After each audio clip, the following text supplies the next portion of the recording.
Hello students, so in this manure fertilizer and agrochemical series we have already covered manure, then FYM, composting methods, vermicomposting, then different fertilizer classification, nitrogenous fertilizer, phosphatic fertilizer and potassium fertilizer, potassic fertilizer, again different fertilizer terminology, okay, and synthesis of different fertilizer and their classification, okay.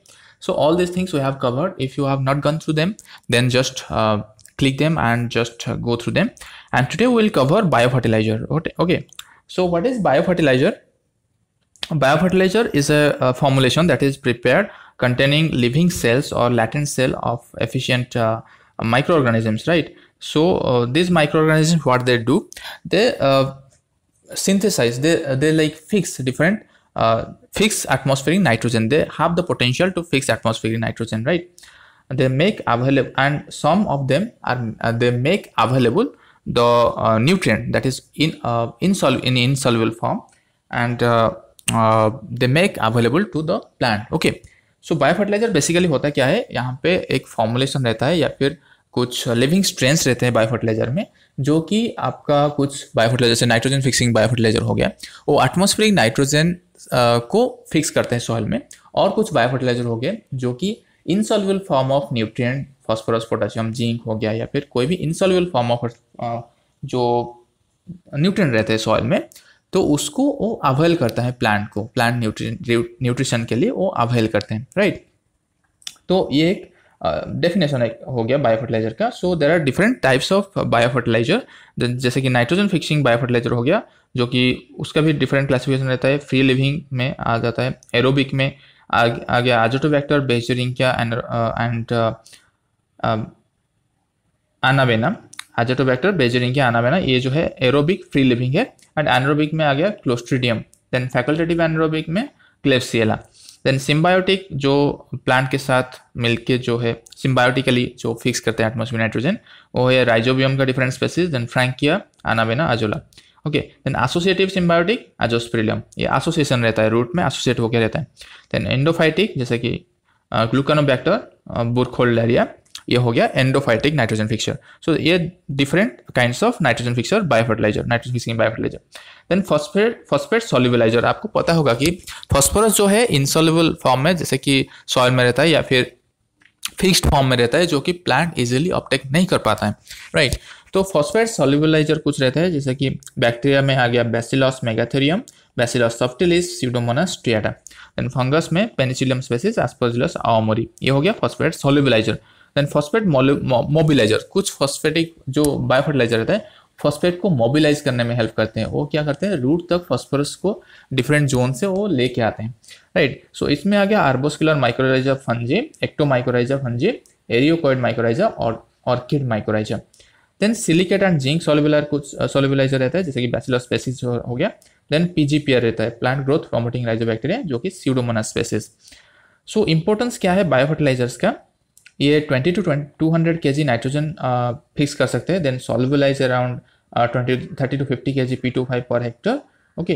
Then plant growth regulator के हिसाब से काम करते हैं, vitamin support करते हैं। Then suppress pathogen, control diseases, increase crop yield by 10 to 50%, reduce nitrogen nutrient depletion, increase soil health. So ये कुछ इंपॉर्टेंस है बायोफर्टिलाइजर एप्लीकेशन का, right. Then let's discuss about rhizobium. What is rhizobium? Rhizobium generally have symbiotic relationship with leguminous plants. So legume में ये क्या करता है, infect करते हैं लेग्यूम रूट को, एंड वहाँ पे जो है नोड्यूल फॉर्मेशन करके वहाँ पे नाइट्रोजन फिक्सेशन करता है। Non legume nodule forming rhizobacteria, that is trema and parasponia species. Beijering first to isolate and cultivate microorganism from root of legume in 1888 named it Bacillus redicola. That Bacillus redicola is known as rhizobium today. Okay, so there are several cross inoculation groups. What is cross inoculation group? There are compatibility of rhizobium with different legume species. So these are cross inoculation group. So rhizobium जो है rhizobium different cross inoculation group जो है rhizobium etli, rhizobium galgei, rhizobium giardini, rhizobium hainanensis, rhizobium हटो, इतना आपको याद करने का जरूरत नहीं है। राइजोबियम ट्राइफोली जो है इसको याद कर लेना। Rhizobium phaseoli, rhizobium meliloti, okay. Rhizobium japonicum, ये कुछ है, उसको याद कर लेना। उसके बाद मेजो राइजोबियम है, सिनो राइजोबियम है, ओके, आजो राइजोबियम है, आजो राइजोबियम काओलिडोनास, इस सेस्मानिया रेस्टोरेटा में स्टेम नोडुलेशन के लिए हेल्प होता है। देन आलो राइजोबियम है, देन ब्राडी राइजोबियम है, राइट। ब्राडी राइजोबियम लेगुमिनो लायानोजिनेज, ये ग्लाइसिन मैक्स जो है सोयाबीन में यूज होता है, राइट। सो ये था कुछ cross inoculation group. Then let's know about azotobacter, okay. Azotobacter एक फ्री लिविंग नाइट्रोजन फिक्सचर है। ये किसी के साथ एसोसिएटेड नहीं रहता है, किसी के साथ इनोकुलेशन नहीं करता है, सिम्बायोटिकली एसोसिएट नहीं रहता है, राइट। आजोटोबैक्टर एक फ्री लिविंग नाइट्रोजन फिक्सचर रहता है। इसको फर्स्ट बेजरिंग ने आइसोलेट किए थे, right. So there are different species of azotobacter, azotobacter chroococcum, azotobacter vinelandii, azotobacter paspali, azotobacter agilis, azotobacter beijerinckii, azotobacter macrocytogen, Azotobacter incingens. Okay, it's a gram-negative bacteria. Azotobacter is a gram-negative bacteria. Okay, per gram of soil में ये 20 to 40 milligram रहता है of carbon source. Okay, so it can fix 20 to 40 kg nitrogen per hectare. It can fix. So इसको जो carbon source चाहिए पर ग्राम में 20 to 40 milligram, okay, ये जो कार्बन सोर्स चाहिए, so to fix 20 to 40 kg nitrogen per hectare, ये fix करता है। Biological control of plant diseases by suppressing aspergillus and fusarium, ये जो बैक्टीरिया जो फंगस है इसको सप्रेस करता है azotobacter. Recommended for rice, wheat, millet, cotton, vegetable, sunflower, mustard, बहुत सारे क्रॉप के लिए रिकमेंडेड है जो है आजोटोबैक्टर। एक फ्री लिविंग बायोफर्टिलाइजर है। देन एजोस्पिरिलम, ये एक एसोसिएटिव बायोफर्टिलाइजर है, first isolated bye बाइजरिंग in 1922। Then Dobonnier coined the term associative symbiosis. Then Tarrant et al. इसको नाम दिए थे Azospirillum in 1978. Then some are microaerophilic, gram-negative. These are microaerophilic, gram-negative, and non-spore former Azospirillum. So it can fix around 20 to 40 kg nitrogen per hectare. So there are different species of Azospirillum: Azospirillum brasiliensis, Azospirillum lipoferum, Azospirillum amarosiensis, Azospirillum Halopreferens, Azospirillum largi imbitus. Okay, so there are certain diazotropes जैसे कि glucanoacetobacter diazotrope. It was first isolated from sugarcane. Okay, so Cavalcante and Dobereiner इसको जो है synthesis किए थे 1988 में. Okay, so it can tolerate up to 30% sucrose concentration and peat. Okay, optimum sucrose concentration 10 to 15% होना चाहिए, pH 5.5 होना चाहिए इसके लिए. देन आजोराइजोबियम, ये क्या होता है? स्टेम नोडुलेटिंग. आजोराइजोबियम जो होता है ये स्टेम नोडुलेटिंग एक रहता है बायोफर्टिलाइजर. इसका 3 होस्ट रहता है. स्टेम नोडुलेटिंग ये याद रखना कौन सी जो है स्टेम नोडुलेटिंग लेग्यूम होता है. एक है एसिनोमिन, एक है नेपच्यूनिया और एक है सेस्पेनिया जो है सेस्पेनिया रोस्ट्राटा. ओके, ये तीनों जो है इनका स्टेम नोडुलेशन है, नेपच्यूनिया, एसिनोमिन एंड सेस्पेनिया. सेस्पेनिया में जो है आजोराइजोबियम काउलिनोडेंस जो है ये इनहिबिट करता है. It produces root nodule in rice and wheat. Okay, azorhizobium जो है ये रूट नोड्यूल प्रोड्यूस करता है in rice and wheat also. algal biofertiliser जो है ये क्या है? साइनोबैक्टीरिया, जो कि nitrogen fixing in rice field generally. It was first discovered by Day in 1939 in India, and it has the potential to fix around 25 to 30 kg nitrogen per hectare. Okay, then cyanobacterium जो है blue green algae is a cosmopolitan, बहुत सारे जगह में ये पाया जाता है, more in tropical. Then heterocystus cyanobacteria.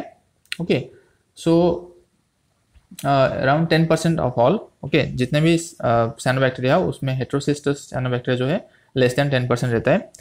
Cyanobacteria increases with available phosphorus at pH range 4 to 6.5 in soil. Population ranges between 10 to the power 6 to 10 to the power 7 colony forming unit per gram of soil. It can fix around 20 to 30 kg nitrogen. Okay, cyanobacteria, it can fix around 20 to 30 kg nitrogen and it can increase the yield around 25 to 30%. Nitrogen fixing by blue-green algae, they are Anabena, Nostoc, then Tolipothrix, Calotropix, then Cytonema, then Cylindrospermum. These are some of the nitrogen fixing blue green algae. Then phosphate solubilizing mycorrhiza. ये क्या होता है? ये होता है solubilization of phosphorus. It was first isolated by Stallistron in 1933. Then bacterial solubilization of rock phosphate bone meal, first by Sackett.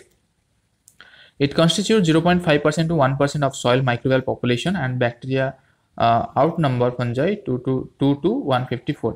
Bacteria जो होता है ये फंगस से 2 से 150 टाइम्स हायर रहते हैं सॉइल में. Okay, bacteria lose phosphate solubility okay on soft culture but fungi won't. Okay, efficiency of phosphate solubilizing mycorrhiza that are bacillus greater than penicillium, greater than aspergillus, greater than streptomyces. ये एक sequence है. bacillus जो है वो highly efficient है. So what are the species of PSM? Aspergillus niger, Bacillus polymyxa, Penicillium striata. So these are certain species. What is mycorrhiza? Mycorrhiza is the association between plant root and fungal mycelia. Mycorrhiza is the association between plant root and fungal mycelia. Frank gave the name mycorrhiza first time. So there are 95% ectomycorrhiza and some are endomycorrhiza. Ectomycorrhiza generally associated with tree, and endomycorrhiza, some are endomycorrhiza like ericoid, orchid, and arbuscular mycorrhiza. These are endomycorrhiza. Arbuscular mycorrhiza involved in vesicular arbuscular mycorrhiza. Okay, BAM, it forms BAM. Okay, what are the function of arbuscle and vesicle? Generally जो vesicle है ये क्या करता है, store करता है जो phosphorus, okay उसको स्टोर करता है. आर्बुस्कुल जो है ये फॉनेल करता है, राइट. भैम का जो फंक्शन है वेसिकुलर आर्बुस्कुलर माइक्रोराइज का, इसका फंक्शन क्या है? Mineral nutrition, water retention, potential transplant shock, okay protect from transplant shock, protect from pathogens, tolerate against salinity, then against heavy metal. Okay, ये कुछ इंपॉर्टेंट फंक्शंस है जो कि है वेसिकुलर आर्बुस्कुलर माइक्रोराइजा का. Impact of fertiliser on the environment. So ये था कुछ बायो फर्टिलाइजर के बारे में. देन हम लोग डिस्कस करते हैं impact of fertiliser on environment. Fertiliser का क्या एनवायरनमेंटल इम्पैक्ट रहता है. So eutrophication of surface water, ये क्या होता है? यूट्रिफिकेशन क्या होता है? जनरली फॉस्फेटिक फर्टिलाइजर और नाइट्रेट फर्टिलाइजर जो है ये क्या होता है, वाटर के साथ मिलके या फिर इरोजन होके जो वाटर बॉडी में डिपॉजिट होता है तो वहाँ पे न्यूट्रिएंट एनरिचमेंट होता है. न्यूट्रिएंट एनरिचमेंट होने से वहाँ पे एल्गल या फिर जो डिफरेंट एक्वाटिक प्लांट्स है वो ज़्यादा ग्रो करते हैं. तो वो क्या करते हैं, ऑक्सीजन कंज्यूम करते हैं. तो जो फिश है या फिर एक्वाटिक एनिमल है उनको डेफिशिएंट होता है ऑक्सीजन, और वहाँ पे बायोलॉजिकल ऑक्सीजन डिमांड क्रिएट होता है, राइट. तो ये हो गया eutrophication of water. Then nitrate pollution of ground water. Nitrate form जो है वो वाटर सॉल्युबल होता है और वो generally tend to leach out to the ground water. Okay, वो क्या होता है, जो नाइट्रेट फर्टिलाइजर होता है वो वाटर के साथ मिलके ग्राउंड वाटर में मिल जाता है, तो वहाँ पे नाइट्रेट पॉल्यूशन होता है, राइट. देन फर्टिलाइजर ज़्यादा अप्लाई करने से हैवी मेटल पॉल्यूशन भी होता है.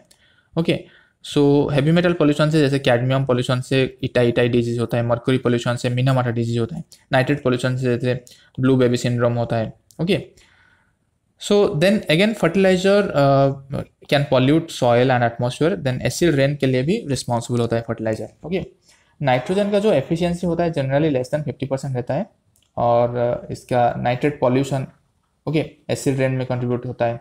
एंड फॉस्फोरस का एफिशिएंसी जनरली 20% रहता है, और ये जनरली फिक्स्ड रहता है, but it can even loss through run of and erosion, so which causes eutrophication.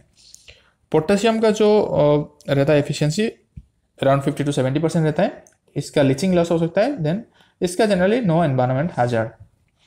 Okay, nitrogen pollution से ब्लू बेबी सिंड्रोम होता है और मिथामोग्लोबिनेमिया होता है. Nitrate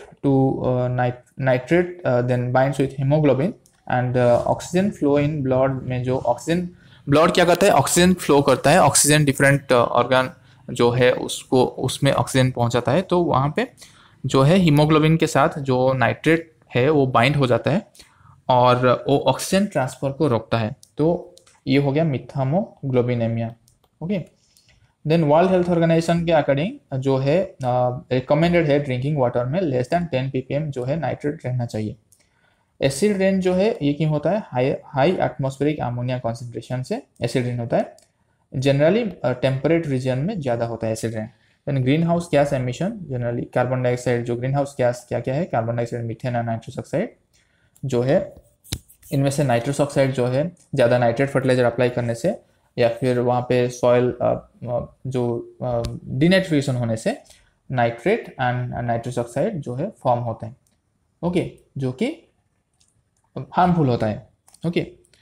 So, according to Dr. Annie Borlaug, if high-yielding varieties were the catalyst that ignite the green revolution, the chemical fertilizer were the fuel that power its forward thrust. Okay, जो chemical fertiliser जो था वो जो green revolution हुआ था उसके लिए high yielding variety as well as जो केमिकल फर्टिलाइजर सिंथेसिस हुआ था, फर्टिलाइजर मैन्युफैक्चरिंग सेक्टर, ये बहुत मेजर रोल प्ले किया था, ओके। फर्टिलाइजर कंट्रोल ऑर्डर कब एस्टेब्लिश हुआ था? 1985 में, okay, which control the fertilizer quality and minimum criteria. It fix the minimum fertilizer like material should be there. What should be the minimum nutrient value of the fertilizer? Okay, so Essential Commodity Act कब launch हुआ था? 1955 में। Fertiliser control amendment order कब launch हुआ था? 2003 में। Then central fertiliser quality control training institute कहाँ पे है? फरीदाबाद में। सो ये था कुछ important points about biofertilizer and about environmental impact of fertilizer. So in the next class we will cover agrochemical. Okay, so see you in the next class. Till then, bye bye.